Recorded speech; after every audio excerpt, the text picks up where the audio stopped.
Vamos em frente. O presidente Michel Temer decidiu recorrer da decisão do ministro Luiz Roberto Barroso sobre o indulto natalino assinado no ano passado. O MDBista já acionou a Advocacia Geral da União para estudar possibilidades de recursos. Ontem à noite, como dissemos aqui nesse programa, o ministro do Supremo definiu novas exigências para o decreto presidencial. Ele determinou que ficam fora do alcance do indulto os crimes de colarinho branco e pessoas condenadas que não estejam pagando as multas impostas pela Justiça. O Palácio do Planalto se irritou com a postura de Barroso. Também não é de hoje, né? Para o governo é uma prerrogativa do Poder Executivo definir os detalhes do indulto natalino. Carlos Marum, no Palácio do Planalto há pouco, disse a jornalistas que não descarta voltar à Câmara. Ele é deputado licenciado para pedir o impeachment de Luiz Roberto Barroso. Aí entrou em confronto direto com o ministro do Supremo. Agora, a alegação, Zé Maria, era que o presidente não pode legislar sobre direito penal. E o que estava acontecendo era que o presidente estava legislando. A gente comentou aqui ontem que antes era necessário que o preso cumprisse 1/3 da pena, aí passou para 1/4 da pena no ano seguinte, ainda no governo da Dilma, com Michel Temer, e depois para 1/5 agora, nesse último, um abuso, quer dizer, o preso fica preso muito pouco tempo e depois já é solto. Então o presidente estava legislando, e aí agora eles ficam querendo confrontar o ministro que está tentando colocar, aparentemente, as coisas no lugar, né, Zé? Perfeito. Felipe, esse foi o principal assunto hoje que eu lidei aqui em Brasília. O tom do Palácio do Planalto subiu, né, de um relacionamento que já estava tenso demais com o Supremo Tribunal Federal. Veja bem, essa história aí desse perdão, né, ele é tradicional em vários países, né, e isso não foi invenção do Brasil e ninguém nem sabe a origem disso, é anterior ao direito romano, anterior ao direito romano. Para se ter uma ideia, o Novo Testamento já traz uma história de indulto.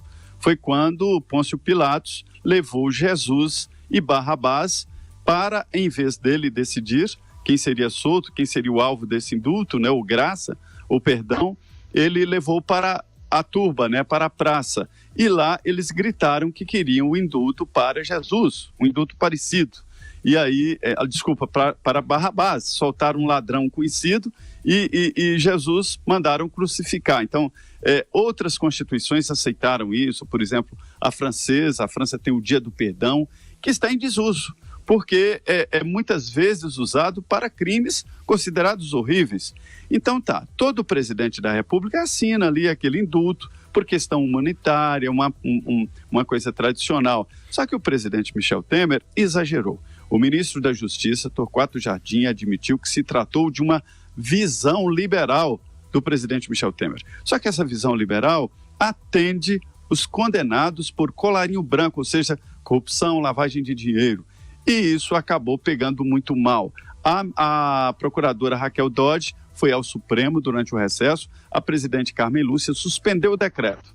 E agora, ontem à noite, nós demos aqui, né, o ministro Barroso, o que ele fez? Ele liberou em parte o decreto. Isso, segundo ele, para distensionar setores da penitenciária que estariam nervosos ali, porque teriam direito a esse indulto natalino, por questões humanitárias e tal, porque tem várias regras, né? E não estavam tendo porque estava suspenso pelo Supremo. Então, o que o ministro fez? Limitou. Pois bem, ao tomar essa decisão, dividiu aqui o mundo jurídico.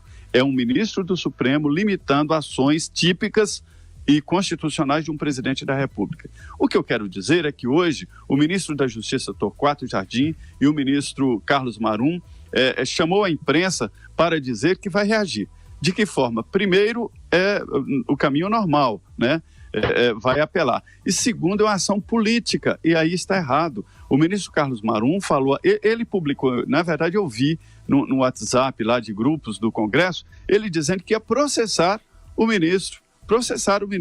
Isso porque o Supremo, segundo ele, estaria usurpando o direito, a competência do Congresso, do presidente da República e do plenário do Supremo. Então veja bem que tom. E ele falou que renunciaria à condição de ministro, iria para o Congresso e lá, como cidadão, representaria contra o ministro Barroso. Bom, então o clima subiu. Olha aqui, antes de mais nada, o Marum está confirmando que no faroeste a brasileira é o bandido que quer prender o xerife.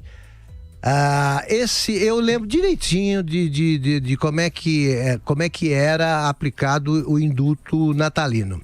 Eu me lembro que o Getúlio Vargas, aí eu não acompanhei evidentemente, mas o meu pai contava que o Getúlio Vargas é que usou isso aí politicamente, porque ele libertava um monte de presos condenados a penas baixas e que tinham cometido crimes bem... nada graves. Claro que todo crime, né, merece punição, mas nada grave. Eles soltavam um bando de gente. E jamais, em todos os indultos que eu acompanhei, foi solto alguém conhecido. Nunca. Alguém famoso, preso também não havia quase prisões para essa gente. Mas só para registrar, falando em penas baixas, como você está dizendo, que o Barroso está tentando restituir que seja só para quem foi condenado até 8 anos de prisão. Isso. Quer dizer, eu falei ontem que o Lula, que foi condenado a 12 anos e 1 mês, ele não entraria nos possíveis beneficiados pelo indulto natalino. Para resumir o que fez o Temer, ele quis, o Temer quis, ele quer liberdade para os bandidos. Só isso. Os bandidos dele e os bandidos aí do PT, porque junto com o PT saem os dele. É isso que ele quer. Só. Essa bola que eu ia levantar pra você, que o Zé falou ali, que a alegação deles, não, o Temer tem uma visão liberal. Visão liberal é um eufemismo para exatamente isso que você tá falando. Exatamente. A tentativa de beneficiar aliados. Ele quer soltar essa turma, só. Por que ele quer restituir isso aí? Ver se é possível esse negócio. Ele desenhou um indulto, já o do ano passado era assim, um indulto brando. Aí o indulto que atingisse essa turma, esse clube aí que ele frequenta. Depois ele foi aumentando. Meu Deus do céu, imagino que ele não faria no fim deste ano, que ele tem direito a mais um indulto. Tá certíssimo o ministro Barroso, esse negócio, tá certo, o Zé lembrou e é verdade.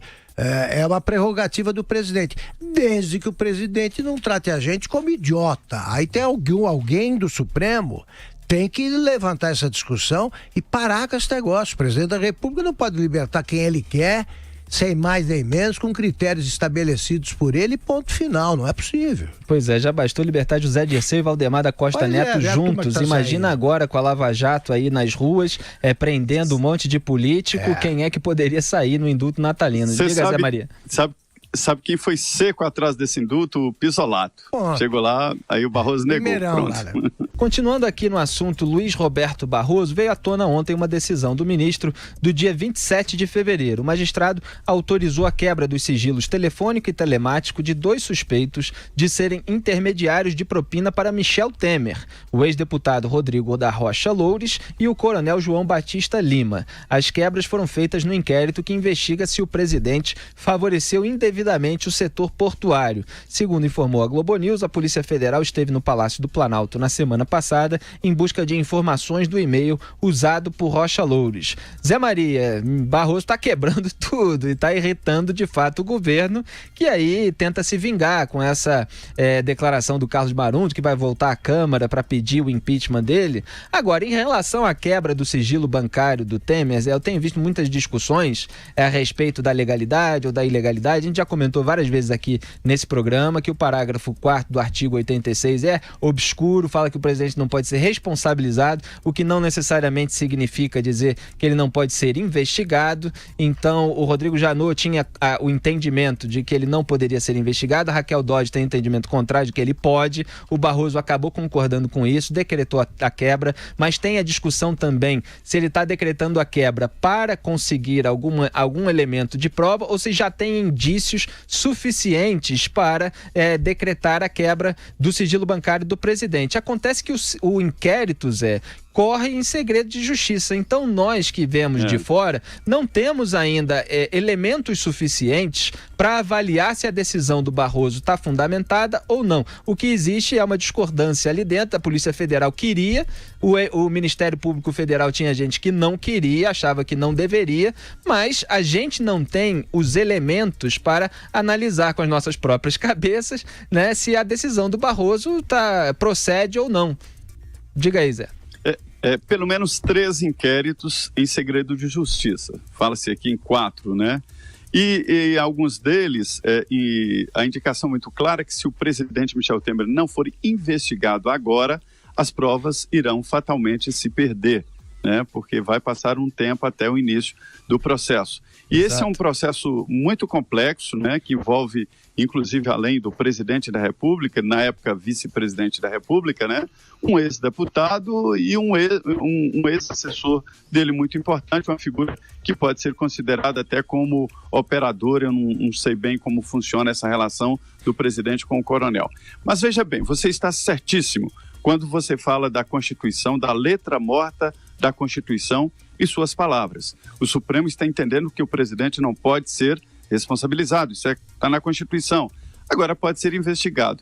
E o argumento veio hoje. O presidente da Câmara, Rodrigo Maia, anunciou que vai continuar discutindo as emendas constitucionais na casa, porque a Constituição diz que depois de uma intervenção federal, que é o caso do Rio de Janeiro, que a Constituição não pode ser modificada. E ele entende que discutir não é modificar a Constituição. É a mesma coisa. Não é a mesma coisa? É, exatamente, Zé Maria. E Augusto Nunes, a alegação de quem defende que o presidente da República tem de ser investigado, caso haja os indícios, o inquérito seja aberto, etc., é justamente essa que o Zé Maria estava dizendo. Quer dizer, se não for investigado agora, as provas podem desaparecer, o tempo vai passar, os criminosos envolvidos no esquema podem destruir as provas. Então, eu acho que cabe a investigação. É claro que cabe, e acho que tudo isso aí precisa acabar rapidamente.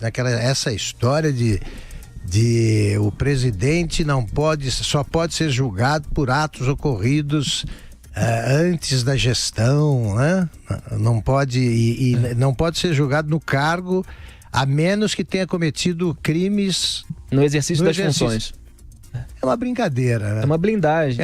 Então, mas você descobre, por exemplo... E mesmo assim tem que ter autorização, né? Olha durante só. a mesma... E a autorização negada na Câmara. De repente o Coronel Lima resolve sair do silêncio, dar uma entrevista, diz, é verdade, no Porto de Santos nós fizemos isso. Aí você vai discutir o seguinte, sim, mas o Temer fez isso antes de assumir a presidência. Quer dizer, ele se regenerou. A faixa presidencial regenera a pessoa, anula os outros, tem a dó. Mas ele cometeu crimes durante a presidência, sim, há suspeitas, pelo menos aquele negócio da mala de dinheiro é de quando? Não é de agora? Mala é de agora. É de agora. Aí como é que faz? A mala do Rodrigo A gravação do Joesley... A gravação do Joesley já era presidente. Então, não pode mexer antes, não se mexe agora por conveniência e o presidente passa a ser o inimputável, né? Nada pode acontecer com ele. Isso aí é só no Brasil. E o Coronel Lima, né, Zé Maria, ele tem driblado a possibilidade de dar depoimento, parece que ele pediu para dar depoimento por escrito, mas também dá alegações de saúde, ele está enrolando aí para revelar aquilo que ele sabe. Está implorando por uma condução coercitiva. Pois é, exatamente o que eu ia comentar. Perfeito, Era o que eu ia dizer. É um exemplo perfeito aí. Né? Ele já foi convocado, porque é uma convocação. Aí o convocado para prestar depoimento, e vou repetir, não é que você seja o culpado, você pode ser convocado para prestar depoimento de defesa ou de acusação, ou chegar lá e dizer eu não vi nada e pronto, né? Mas você tem que dar uma satisfação à justiça, né? E aí, nesse caso, o juiz já teria argumentos para aplicar a coercitiva, vai lá e busca, ele é obrigado a prestar depoimento, ele está enrolando. Exatamente. Eu achei aqui o nome do delegado, Kleiber Malta Lopes. Ele é o delegado da Polícia Federal que conduz as investigações e está tentando interrogar o Coronel Lima há meses. E o coronel tem apresentado atestados médicos para não comparecer. Daí, Gilmar Mendes, o que a sua decisão provoca? Agora, tem uma turma na Lava Jato também que, para contornar a proibição da condução coercitiva, prega que os investigados sejam presos temporariamente. E fizeram isso com o presidente e outros executivos da BRF na semana passada, como eu comentei aqui na Jovem Pan. Boa, Reginaldo. Aliás, o meu amigo Roberto Brusadinho, ele disse que é o Coronel Laranja Lima. Tá certo. É verdade. É isso aí. Olha, disso que ele é suspeito de ser laranja. Diga, Zé. Esse raciocínio foi tentado no caso do Jacques Wagner e foi tentado no caso do Delfim Neto também. E aí o juiz, é o que eu defendo, o juiz disse, não precisa. Aí não decretou a coercitiva e nem a prisão preventiva, que eles queriam a prisão preventiva, né? Para evitar a coercitiva. Aí o juiz despachou e não precisa. No caso da Bahia foi um desembargador. Os juízes acharam demais e aí foi apenas operação de busca e apreensão, certo?